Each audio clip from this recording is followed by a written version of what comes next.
Hello, everyone. Welcome back to another episode of Literature with Daniel. This episode will be a bit different due to I'm just kind of growing. Listen, Dante, he's a brilliant poet. I give him credit for a lot of things. He's amazing what he does, what he wrote anyway. Just sometimes I just have to take breaks. All right, everyone needs to take a break from a certain book. And so today, I will talk a little bit about saints behaving badly. The cutthroats, crooks, trollops, conmen, and devil worshippers who became saints. You can see by the book that there's a saint with the wings, and he has the halo behind his head, and on the bottom you see the devil tail. There's quite a reason for that. So, to be perfectly honest, I literally just found this book yesterday, carousing the aisles of a library, and I'm like, oh, well, look at this. Saints behaving badly. I've never heard this before. And so I started looking through it. I'm like, oh, wow. All these saints. They really did some bad stuff before they became saints. But that's how everyone starts off. Except you have some of those lucky guys or gals or whatever you want to say who just, like, become saints because they live their life so well. But anyway, so the first chapter of this book I read is about Saint Matthew, who is supposedly the guy who wrote the first gospel, though logically it should be Saint Mark because his gospel is older. So Saint Matthew, he's a very famous figure in Catholicism because he wrote either the first or second gospel, I'm not sure which.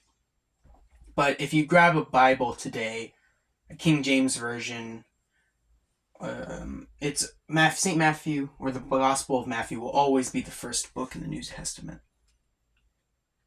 Matthew didn't start off that great because he was a tax collector. Now, tax collecting, you probably don't think it's that much of a deal nowadays, but back then, with the Romans, it was a huge deal. Because tax collectors, what they'll do, they would tax more than what was actually meant to be taxed. And that's why everyone hated them. But the Romans didn't care, because as long as they got their money, they're completely fine with it. The Jews, on the other hand, they hated this. And one of the most notorious tax collectors was Matthew. And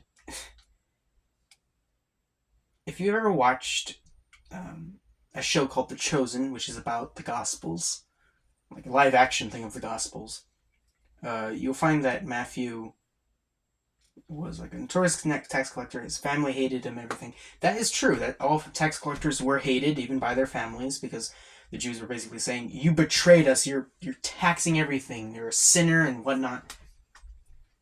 So all the Jews hated tax collectors who were Jews, because it was basically a smack in the face for them. And I guess their pride kind of got hurt as well. But honestly, what would you do if you're in the situation? Your family member decided to become a tax collector, and now he's taxing you more tax than what you can pay. You wouldn't be happy. Anyway, that's kind of what Matthew's doing. He's not really mentioned much in the Gospels, except, well, the Gospel of Matthew is his thoughts or his perception of what happened when he saw Jesus. And he's just writing down all the Gospels and whatnot, but all the things that he saw. And he also relates how everything that Jesus did corresponds with the old biblical texts and whatnot. In the Gospel of St. Mark and Luke, that's actually when we find out, okay, how did Matthew become a good guy? Well, we find out that, so Matthew, he's notorious. He's a tax collector. That's why he's notorious. And everyone hates him. He's also a sinner because apparently tax collecting is a sin, but it really isn't. Unless you're defrauding everyone of their wages, then that's bad for everyone. It's morally bad, but anyway, Christ comes up and he looks at Matthew and he says, "Follow me." That's the only words that we ever really know of what happened. And then Matthew just gets up from his chair and just heads straight toward Jesus and follows him along. And then he hosts a party of all his friends with Jesus, and everyone's sinners. And then the Pharisees come up and they're like, "What on earth is a rabbi doing with all these sinners? It doesn't make any sense. Who would want to be with these disgusting people?" And then Jesus, he says the famous lines in Matthew. He says, "I did not come to lift up the righteous or to save the righteous. I came to save the sinners." And of course, that made the Pharisees even more angry, and then they just kind of left. And then they're like, "We want to kill you so bad." But anyway, that's the first chapter.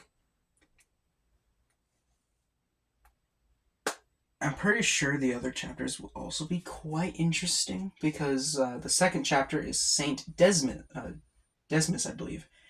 I think that's his name. How to say his name anyway. And he was a thief. And that's really apparent because, well, he's a thief. And so I wonder what will that be like. But thank you for watching this video. I know it was quite different from my Dante talks, but hopefully you do enjoy it. I will be talking about Dante and this book. Of course, I have to read a bit more on this book. But anyway, the first chapter, St. Matthew, St. Desmus. Thank you for watching, and have a good day.